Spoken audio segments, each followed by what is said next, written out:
ഇന്ന് നല്ലൊരു Trivandrum style ബോളിയുടെ recipe നോക്കാം. അതിനായിട്ട് ഒരു ബൗളിലേക്ക് മൈദ ചേർത്ത് കൊടുക്കാം.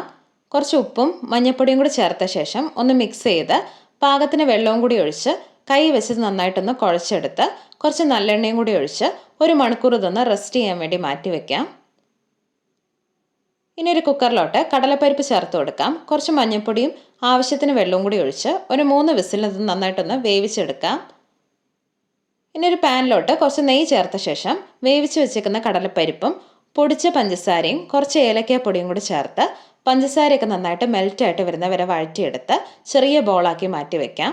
ഇനി മുന്നേ കുഴച്ച് വെച്ചേക്കുന്ന മൈദ മാവെന്ന് ഓരോ ബോളെടുത്ത് കയ്യിൽ വെച്ച് വളരെ നൈസായിട്ടൊന്ന് പരത്തിയെടുത്ത് ഉരുട്ടി വെച്ചേക്കുന്ന കടലപ്പരിപ്പിൻ്റെ ബോൾ ഇതിനകത്ത് വെച്ച് ഒന്ന് കവർ ചെയ്തെടുക്കാം. ഇനി കുറച്ച് അരിപ്പൊടി ഇട്ട് ഇത് വളരെ നൈസായിട്ടൊന്ന് പരത്തിയെടുത്ത് നല്ല ചൂടായ തവയിലിട്ട് കുറച്ച് നെയ്യൊക്കെ ചേർത്ത് ഒന്ന് തിരിച്ചും മറിച്ചുവിട്ട് എടുത്തു കഴിഞ്ഞാൽ ട്രിവാൻഡ്രം സ്റ്റൈൽ ബോളി റെഡി. അപ്പം ഇനി നല്ല പാൽപ്പായസമൊക്കെ കൂട്ടി കഴിക്കാം.